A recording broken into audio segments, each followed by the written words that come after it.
Pemirsa, terima kasih untuk yang masih bergabung di segmen untuk IDX Season Closing masuk kami, dan di segmen ini kita akan review bagaimana jalannya perdagangan di sepanjang hari ini. Dan kami ingatkan kembali Anda masih bisa berpartisipasi di WhatsApp interaktif kami di 0812 di 8788 di 3723 seperti yang tertera di layar televisi Anda nantinya.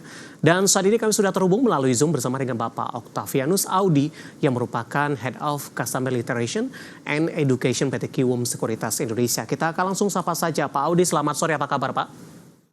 Selamat sore Pak David. Ya, kabar baik. Terima kasih. Terima kasih Pak Audi sudah meluangkan waktu di IDX Channel. Pak Audi, hari ini indeks harga saham gabungan fluktuasinya juga cukup tinggi ini Pak. Namun secara dominan indeks harga saham gabungan lebih cenderung bergerak flat Pak. Tidak berbeda jauh antara level pembukaan pada pagi tadi dengan level posisi saat ini, terutama di beberapa menit jelang penutupan perdagangan di sesi kedua hari ini. Analisis Anda? Ya, sebenarnya untuk tren IHSG ini sudah kami antisipasi ya akan terjadi mulai adanya perlambatan flowing down. Memang kami melihat ada area supply IHSG yang cukup terjaga gitu ya di level 7280 sampai dengan di 7350. Ini sudah cukup panjang tertahan IHSG di level tersebut. Ya mungkin kalau kita trace back lagi dari Maret, lalu juga kena juga di bulan Mei, dan bahkan sampai dengan saat ini per Juli masih belum berhasil melewati level tersebut. Dan sebenarnya kalau kita lihat pattern atau behavior ini sudah mulai ada pergeseran gitu ya, pasca The Fed itu sudah mulai ada stand kelihatannya untuk mulai pemangkas suku bunganya menjadi 2 kali. Kalau kita lihat memang sebelumnya potensinya hanya 1 kali, dan terkait dengan inflasi terakhir yang ternyata sudah di bawah ekspektasi pasar, ini merubah semua pandangan dan merubah semua posisi investasi gitu ya. Kalau kita lihat ujungnya adalah saat ini emas berhasil cetak rekor tertinggi lagi. Jadi memang dengan adanya sikap yang terbaru lagi dari The Fed, ini kami lihat juga mulai lagi masuk inflow di IHSG. Kalau kita lihat dalam seminggu terakhir, inflow di IHSG ini 1,3 triliun, dan ini memang sudah mulai ada dinamika positif yang baik lagi dari sisi investor asing khususnya, dan ini juga membuat posisi IHSG ya memang kalau dikatakan apakah koreksi saat ini sudah berubah tren atau belum, ya jawabannya masih belum, karena kami masih melihat ini merupakan koreksi yang masih cukup sehat, cukup wajar sekali, karena pasca kenaikan yang sangat berturut-turut ya, kalau kita lihat mungkin lebih dari 20 hari IHSG selalu menghijau, dan untuk saat ini memang kapasitas atau batasan untuk dikategorikan IHSG masih posisi bullish saat ini adalah ya kami masih melihat di level di atas 7.100 ini masih posisinya bullish gitu ya, karena di sana ada MA 200 dan itu merupakan support jangka panjangnya IHSG. So koreksi saat ini ya cukup wajar, dan ditambah lagi memang dinamika saat ini membuat investor wait and see gitu ya. Kalau kita lihat transaksi bursa efek Indonesia dari hari Senin sampai dengan saat ini itu tidak tembus double digit, artinya di bawah 10 triliun. Jadi memang kelihatannya masih cenderung berhati-hati, masih cenderung melihat sikap, ditambah lagi besok ada keputusan suku bunga dari Bank Indonesia. Ini juga kami lihat cukup mempengaruhi. Jadi sehingga pasar di situ-situ aja gitu Pak David. Pak Audi, untuk suku bunga tadi sudah rilis Pak, tetap di 6,25% Pak Audi. Tapi secara keseluruhan bagaimana Anda melihat ini? Apa sih sebenarnya yang ditunggu oleh para investor ketika The Fed tadi stand-nya yang Anda katakan ini sudah mengarah kepada pemangkasan suku bunga begitu. Tapi untuk pasar saham Indonesia hari ini lebih cenderung bergerak flat. Apakah kondisi ini juga mempengaruhi Pak penantian dari rilis kinerja mungkin kuartal kedua di 2024?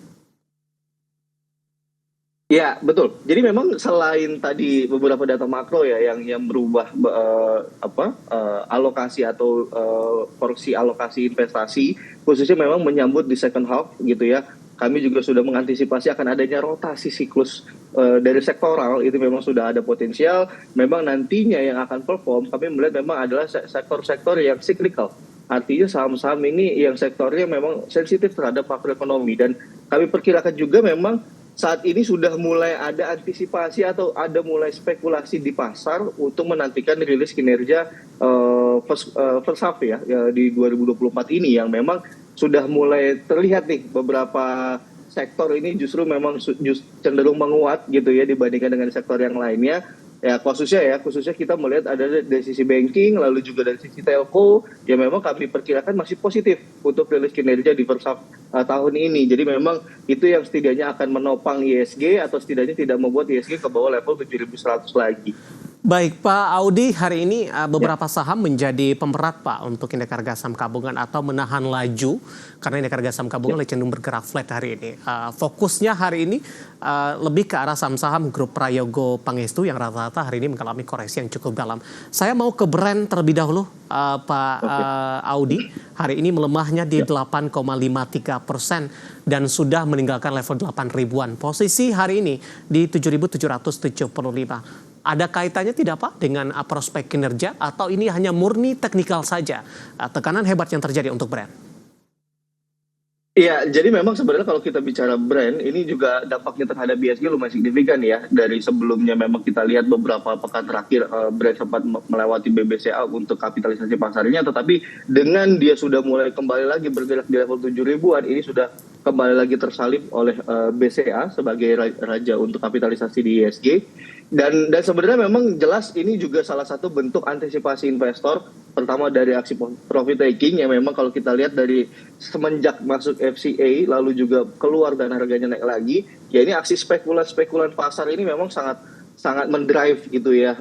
Artinya wave kenaikan brand pasca FCA memang didorong juga dengan adanya wave yang cukup kuat dan koreksi saat ini ya pertama jelas dari aksi profit taking dan yang kedua adalah mengantisipasi, sebenarnya pasar ini lebih mengantisipasi kinerja di first half untuk brand itu sendiri, karena sebenarnya kalau kita melihat ya lebih jauh untuk kinerja brand sendiri untuk di first quarter ini memang masih belum terlalu signifikan.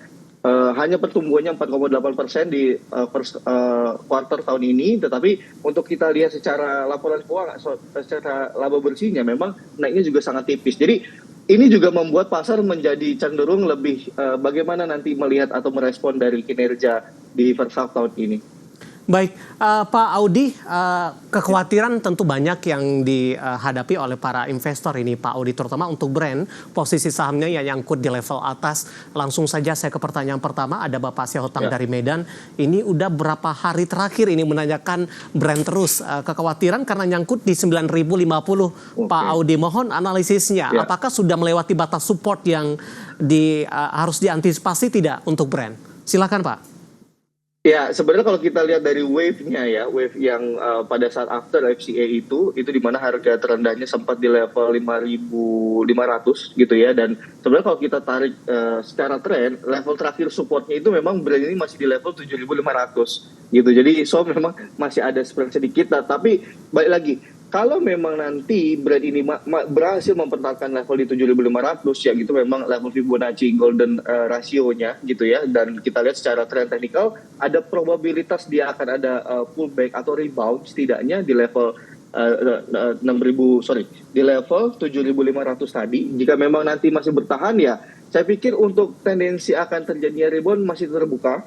Coba sekali lagi ini perlu dikonfirmasi gitu ya. Dan kalau misalkan pun rebound, memang kami tidak terlalu melihat jauh reboundnya. Memang targetnya adalah 8.700 dan batas terakhirnya adalah ya kalau let's say dia lewat 7.500, 7.400 ya saya pikir ini akan berubah tren untuk brand. 9.050 meminimalkan kerugian yang terjadi Pak, singkat saja untuk brand.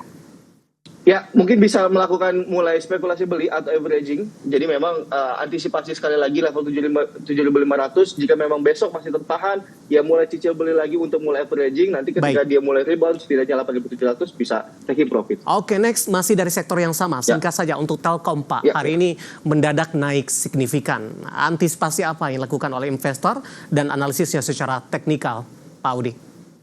Ya, sebenarnya sangat menarik sekali, dan kalau kita lihat patternnya, Telkom ini masih dalam fase yang cukup bullish gitu ya, cuma lebih slow. Dan untuk saat ini memang kami melihat untuk di first half kami masih percaya dengan kondisi laporan keuangan dari Telkom ini masih cukup baik. Ya walaupun signifikansi untuk kenaikan ARPU-nya atau average revenue per user-nya ini memang tidak akan terlalu signifikan kenaikannya, tetapi secara kinerja kami percaya masih akan cukup solid gitu ya, dengan target untuk Telkom secara teknikal memang cukup terbuka sekali. Ada dua level resisten di sini yang kami lihat, itu di level 3.450 dan nextnya adalah di 3.580.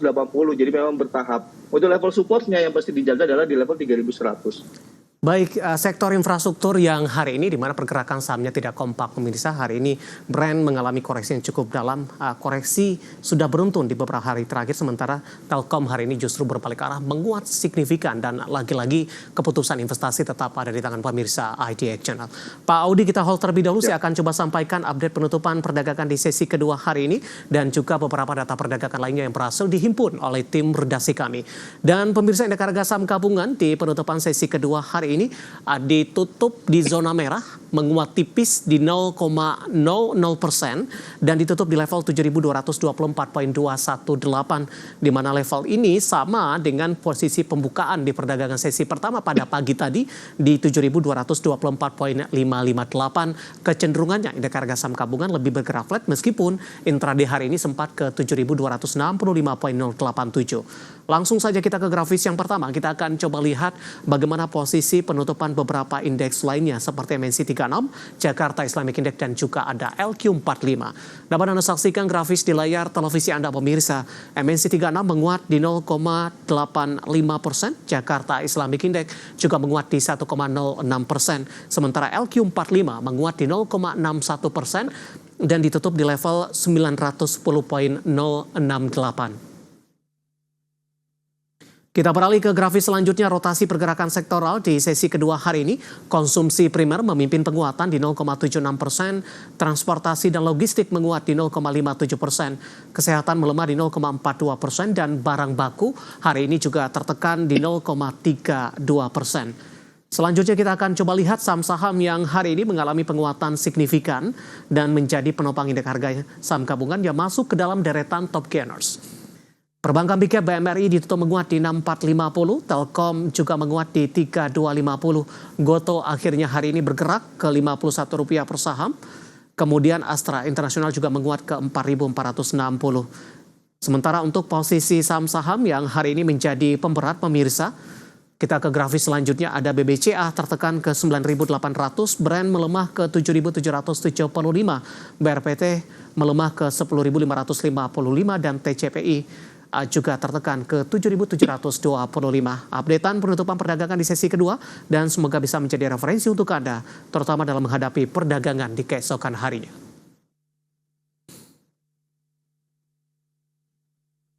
Kita akan jeda kembali dan tetap di tempat Anda, karena setelah ini kita akan coba lihat saham-saham pilihan apa saja yang direkomendasikan, dan pemirsa kami akan segera kembali sesaat lagi.